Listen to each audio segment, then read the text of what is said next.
Amores, mais um assunto do quinto ano. Hoje nós vamos falar sobre o Brasil na América. O Brasil, gente, é o maior país da América do Sul. Só vocês observarem o mapa da América do Sul para ver que eu não tô mentindo. Vê o território aí. O maior país da América do Sul é o Brasil. Deixa eu ajeitar a câmera aqui.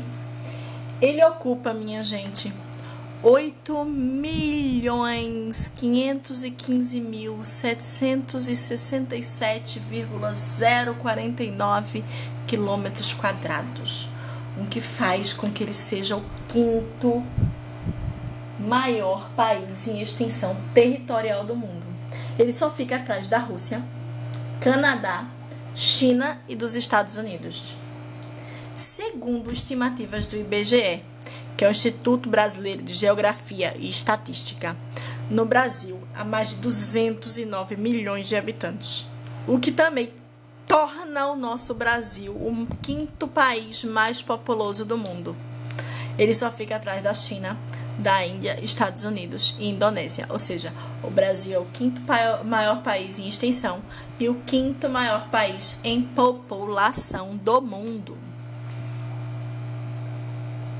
A leste do Brasil, aqui ó, se a gente olhar, tem aqui um mapinha, tá vendo aqui uma rosa dos ventos, que deixa pra gente orientar. Esse lado é leste, norte, sul, leste, oeste.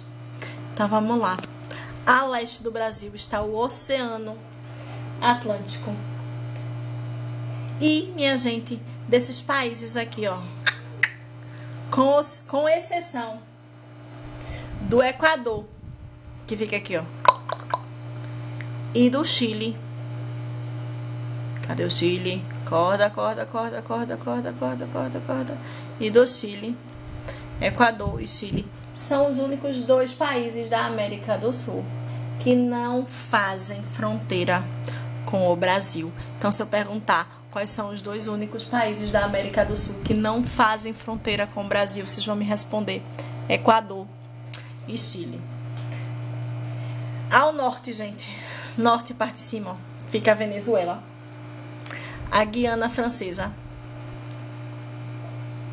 que faz parte da França, o Suriname e a Guiana, tá certo? A Guiana Francesa, Suriname e a Guiana e a Venezuela são os países que fazem fronteira com o Brasil ao lado norte. A noroeste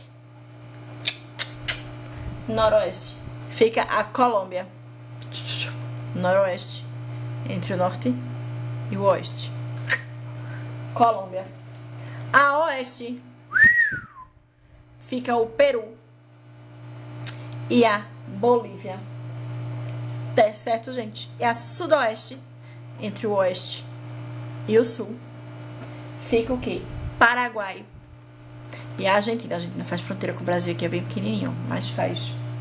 E ao sul, lá no finalzinho do Brasil, fica o Uruguai.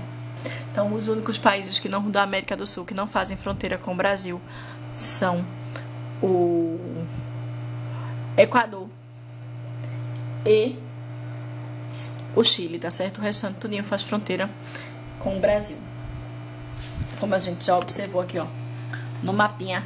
E esse mapinha também, gente, do quinto ano, tem no livro de vocês, na página 343, certo?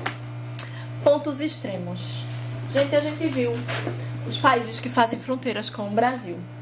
Porém, a gente também tem pontos extremos. O que é que são pontos extremos, tia? São os locais mais distantes em relação a determinado lugar.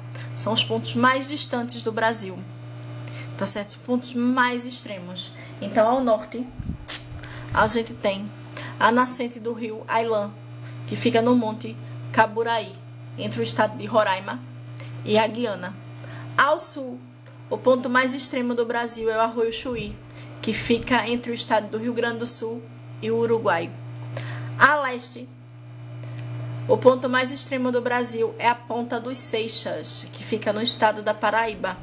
E a oeste, o ponto mais extremo do Brasil é a nascente do rio Moa, na Serra do Contamama, entre o estado do Acre e o Peru. Certo, gente? Então, esses são os pontos mais extremos do Brasil. Esse mapinha também tem um mapinha bem parecido com esse na página 344 do livro de vocês.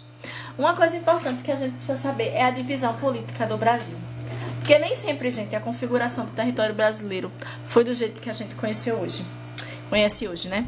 Ao longo da história, ele foi dividido de diferentes formas. A primeira divisão ocorreu durante a colonização portuguesa, quando houve a divisão das capitanias hereditárias. Depois houve outra divisão política do Brasil, quando o Brasil se tornou império, isso de 1822 a 1889, o território foi dividido em províncias. Somente com a implantação da República, as províncias passaram a ser chamadas de estados. E desde 1988, o Brasil tem 26 estados e um distrito federal. Certo, gente? Que é esta a configuração atual. Então, aqui tem, ó, quando o Brasil era império, ele era dividido. Aqui, ó, Brasil, quando ele foi dividido em império, ele foi dividido em províncias, ó. Isso foi depois das capitanias, tá, gente? A gente tinha a República do Grão-Pará, República Sabina, Confederação do Equador, tinha a República da Bahia, tinha Províncias Unidas de Minas Gerais, Porto Alegre, Brasil só era esse pedacinho amarelo, mas tinha as outras repúblicas. Essa foi a divisão do Brasil quando ele era império. A gente teve outra divisão em 1970, região norte, nordeste, centro-oeste, sudeste e sul. Só que vocês podem observar a divisão, ó, que no centro-oeste a gente só tinha 2 estados principais, ó.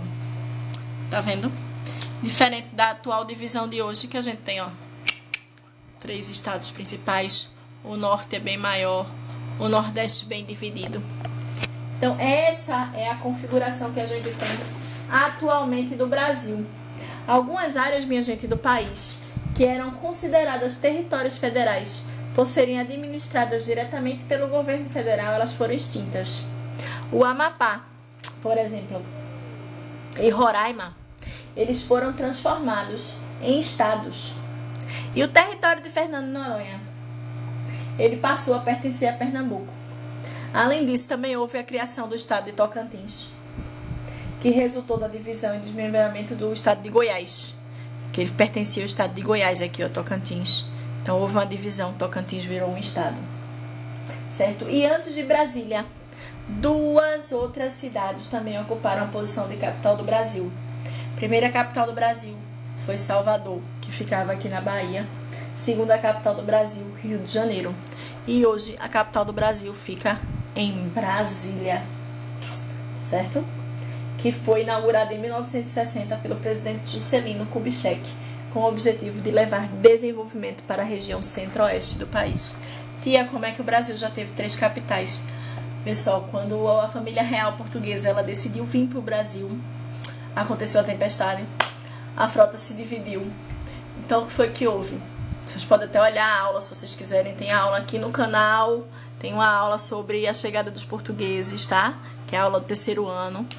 Vocês podem olhar a aula sobre Império, tudo que tem aí do 4º ano também, para lembrar um pouquinho a memória, as aulas de história. Mas quando a família real portuguesa chegou aqui, a frota dividiu. Então a família real chegou primeiro na Bahia, na cidade de Porto Seguro, tá? Na cidade de Porto Seguro, não, na cidade de Salvador. E a família real ficou instalada em Salvador um pouco, até o Rio de Janeiro se organizar. Então, primeira capital do Brasil foi Salvador. Depois, quando a família real portuguesa se mudou para o Rio de Janeiro, o Rio de Janeiro ficou sendo a capital do Brasil. E em 1960, com o presidente Juscelino Kubitschek, ele viu que essa área aqui do centro-oeste não era muito desenvolvida. Então ele resolveu criar uma cidade projetada, que ele chamou de Brasília, e instalou a capital do Brasil aqui no Distrito Federal. Brasília, que fica aqui, ó, em Goiás. Tá certo? O Brasil no mundo. Gente, segundo a Organização das Nações Unidas, chamada de ONU, existem hoje 193 países, cada um com sua cultura, seu povo, sua riqueza e suas particularidades. Infelizmente, gente, muitos países encontram-se em guerra. Conflito de interesses, intolerância, dificuldade em realizar acordos de trégua e de paz são alguns dos motivos dessa guerra. O governo brasileiro, ele sempre procura manter boas relações diplomáticas e comerciais com os demais países. O Brasil é um país frequentemente citado como referência de convívio harmonioso entre os diferentes povos que aqui habitam.